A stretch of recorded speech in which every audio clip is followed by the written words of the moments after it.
அஸ்ஸலாமு அலைக்கும் வரஹ்மத்துல்லாஹ். எல்லாம் வல்ல அல்லாவின் அன்பும் அவன் மேலான கிருபையும் நமக்கெல்லாம் வந்து சேரட்டுமாக. அன்புக்குரிய அல்லாஹ்வின் நல்லடியார்களே, இஸ்முல் ஆலம் என்றால் என்ன? அது எந்த பெயரால் அல்லாஹ்வுடைய பெயர், அந்த மகத்தான பெயர். அந்த இஸ்முல் ஆலமை கொண்டு துவா செய்தால் நிச்சயமாக அல்லாஹ் சுப்ஹானஹு தஆலா அந்த துவாவை அவருக்கு கபூலியத்தை தருவான், பதில் சொல்வான். எது அந்த இஸ்முல் ஆலம் என்பது பல்வேறு ஹதீஸ் வழியாக பல விஷயங்கள் நமக்கான கிடைக்கின்றது. இன்றைக்கு நான் ஒரு விஷயம் சொல்லித்தரப் போகின்றேன். ரசூலுல்லாஹி ஸல்லல்லாஹு அலைஹி வஸல்லம் அவர்கள் சொன்ன ஹதீஸ். சையத் இப்னு மாலிக் ரலியல்லாஹு அன்ஹு அவர்கள் இந்த அறிவிப்பு செய்கின்றார்கள். இந்த ஹதீஸை ஹஜ்ரத் இமாம் சுவைத் ரஹ்மத்துல்லாஹ் ஜாமு சஹீஹில் இந்த செய்தியை பதிவு செய்கின்றார்கள். இது இஸ்முல் ஆலம். இஸ்முல் ஆலம் என்றால் என்ன? ரசூலுல்லாஹி ஸல்லல்லாஹு அலைஹி வஸல்லம் சொன்னார்கள், உங்களுக்கு அல்லாஹ்வுடைய இஸ்முல் ஆலமே, அதாவது மகத்தான பெயரை சொல்லி தரட்டுமா? அந்த பெயரை கொண்டு துவா செய்தால் உங்களுடைய துவா கபூலாகும். அந்த பெயரை முன்வைச்சு அல்லாஹ்விடம் கேட்டீங்களா, அல்லாஹ் சுப்ஹானஹு தஆலா கண்டிப்பாக கொடுப்பான். எது தெரியுமா அது என்று சொல்லிவிட்டு ரசூலுல்லாஹ் சொன்னார்கள், இருளிலே ஹஜ்ஜத் செய்த யூனுஸ் அலைஹிஸ்ஸலாம் எந்த கலிமாவை ஓதினார்களோ அதுதான் இஸ்முல் ஆலம். அது என்ன கலிமா? அதனுடைய பலன்கள் முக்கியமானது. அது என்ன என்பதை இந்த காணொளி முழுக்க நான் உங்களுக்கு சொல்லித்தரப் போகின்றேன். இதுவரை அவசியம் நீங்கள் பாருங்கள். சிறந்த பலன் உங்களுக்கு கிடைக்கும் என்று நான் நம்புகிறேன். ரசூலுல்லாஹி ஸல்லல்லாஹு அலைஹி வஸல்லம் சொன்னார்கள், ஹஜ்ரத் யூனுஸ் அலைஹிஸ்ஸலாம் மீன் வயிற்றுக்குள்ளே இருந்து ஓதிய அந்த கலிமா இருக்கின்றதே, அதுதான் இஸ்முல் ஆலம். என்ன கலிமா ஓதுனார்கள்? அது நம்ம எல்லாத்துக்கும் தெரியும். லா இலாஹ இல்லா அன்த சுப்ஹானக இன்னி குன்தும் மினல் ஸாலிமீன். லா இலாஹ இல்லா அன்த சுப்ஹானக இன்னி குன்தும் மினல் ஸாலிமீன். அல்லாஹ் சொல்கின்றான், அவர் இருளிலிருந்து அல்லாஹ்வை அழைத்தால், இருள் மீன் வயிற்றுக்குள்ளே ஒரு இருள், கடல் ஒரு இருட்டு, ஆழ்கடல் இன்னொரு இருட்டு, இப்படி பல இருள்களுக்கு சிக்கியிருந்த யூனுஸ் அலைஹிஸ்ஸலாம் இந்த கலிமாவை சொல்லி அழைத்தால் அல்லாஹ் சுப்ஹானஹு தஆலா சொன்னான்,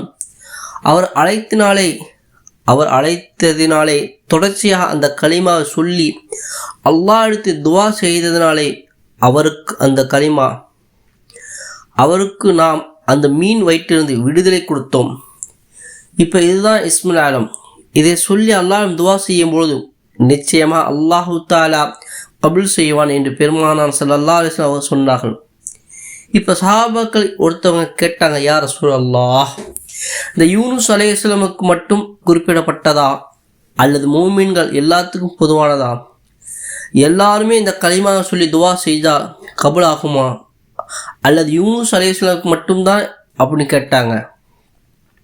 அப்போ ரசூலுல்லாஹி ஸல்லல்லாஹு அலைஹி வஸல்லம் சஹாபாக்கள் பதில் சொன்னார்கள், அல்லாஹ்வுடைய வார்த்தையை நீங்கள் கேட்கலையா?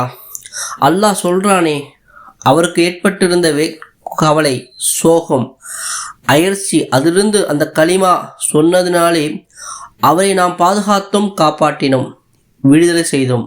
அவ்வாறுதான் மூமின்களையும் நாம் பாதுகாப்போம், மூமின்களுக்கும் நாம் விடுதலை கொடுப்போம். அவளுக்கும் அவளுடைய கவலையிலிருந்து, சிரமங்களிலிருந்து, அவளுடைய தேவைகளை எதுவோ அதை நாம் நிறைவேற்றி தரும் என்பதாக அல்லாஹ் சுப்ஹானஹு தஆலா சொல்றானே, நீங்கள் பார்க்கவில்லையா? அப்படி ஹஜ்ரத் முஹம்மது ஸல்லல்லாஹு அலைஹி வஸல்லம் அவர்கள் கேள்வி கேட்ட சஹாபாக்கள் சொன்னார்கள். அப்போ இந்த ஹதீஸ் என்ன புரிகின்றது என்றால், நமக்கு அப்படின்னா லா இலாஹ இல்லா அன்த சுப்ஹானக இன்னி குன்தும் மினல் ஸாலிமீன் என்ற இந்த திக்ர் இருக்கின்றதே, இந்த கலிமா இருக்கின்றதே, இது இஸ்முல் ஆலம், மகத்துவமான பெயர். இந்த திக்கை நான் ஓதி நாம் அல்லாஹ்விற்கு துவா செய்யும்போது நிச்சயமாக நம்முடைய துவாக்கள் கபூல் ஆகும், மட்டுமல்ல நம் தேவைகள் நிறைவேறும். நம்முடைய கஷ்டங்கள், சங்கடங்கள் அல்லாஹ்விற்கு இந்த கலிமாவை சொல்லி நாம் அவனிடத்தில் சமர்ப்பிக்கும் பொழுது அதுவெல்லாம் இலகுவாக நிறைவேறுவதற்கு நம்ம கஷ்டங்களுக்கு தீர்வு கிடைப்பதற்கு, நம்முடைய கவலைகள் எல்லாம் மாற்றி அமைவதற்கு இந்த களிமா மிகப்பெரிய உதவி செய்யும். எனவே இதை 100% நம்பிக்கையோடு நாம் ஓதும் பொழுது இதனுடைய பலனை நிச்சயமாக நம்முடைய வாழ்க்கையை பார்க்கலாம். ஹதீஸுடைய தொடரில் இன்னும் சில அறிவிப்புகள் வந்திருக்கின்றது. முஸ்லிம் ஒருவர் நோயாளி ஆகிவிட்டார். ஏதோ ஒரு கஷ்டம் தொந்தரவு வச்சுக்கங்க, ஏதோ ஒரு நோய் பிடிக்கப்பட்டார். அவர் என்ன செய்தால், அந்த நோயாளி இருக்கும் சமயத்தில், அந்த நோய் இருக்கிற நேரத்தில் ஒரு 40 தடவை இந்த களிமா ஓதினால், லா இலாஹ இல்லா அன்த சுப்ஹானக இன்னி குன்தும் மினல் ஸாலிமீன் 40 தடவை ஓதினால், 40 தடவை ஓதிய பிறகு பின்னால் அந்த நோயிலிருந்து அவருக்கு மௌத் வந்துவிட்டு என்று வைத்துக் கொள்ளுங்கள். அதிலே அவர் மௌத்தாகிவிட்டார் என்று சொன்னால் அல்லாஹ் சுப்ஹானஹு வ தஆலா அவருக்கு எந்த அந்தஸ்தை கொடுப்பான் தெரியுமா? ஷஹீதுடைய அந்தஸ்தை அல்லாஹ் சுப்ஹானஹு வ தஆலா தருகின்றான்.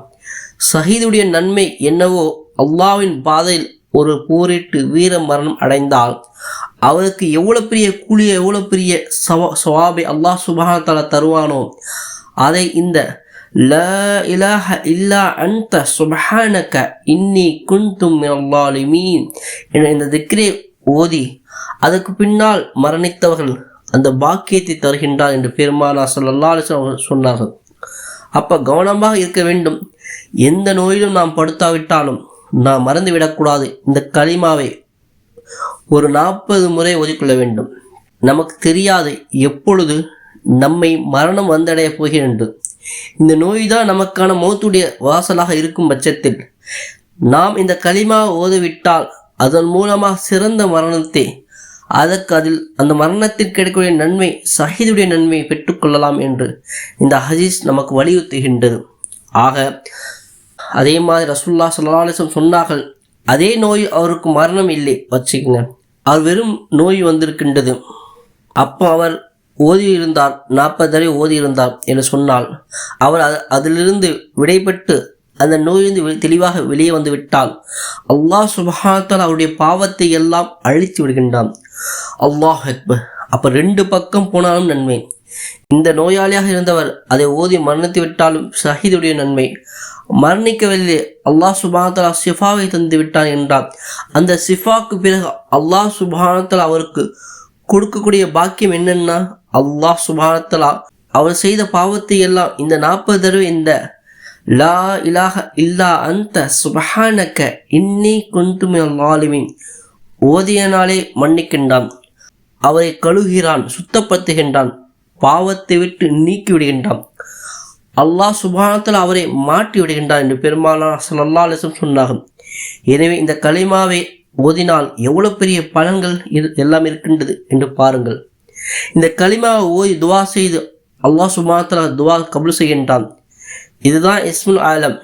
இதை ஓதி நம்முடைய கவலையை சொன்னால் அல்லாஹ் சுப்ஹானஹு வ தஆலா அந்த கவலைக்கு தீர்வு தருவான். இதை ஓதி நம்முடைய சங்கடத்தை, பிரச்சனையை, நம்முடைய சிக்கலை சொன்னால் அல்லாஹ் சுப்ஹானஹு வ தஆலா அந்த சிக்கலை தீர்த்து கொடுப்பான்.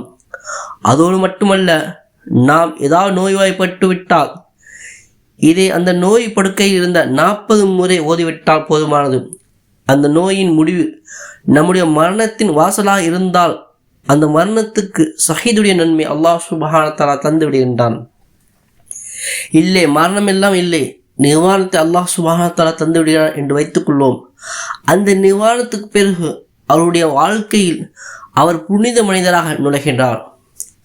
அவர் புனித மனிதராக நுழைகிறார், பாவம் இல்லாத மனிதராக நுழைகிறார். எல்லா பாவத்தையும் அல்லாஹ் சுப்ஹானஹு வ தஆலா மன்னித்து அவரை தூய்மைப்படுத்துகிறான் என்று பெருமானார் ஸல்லல்லாஹு அலைஹி வஸல்லம் சொன்னார்கள்.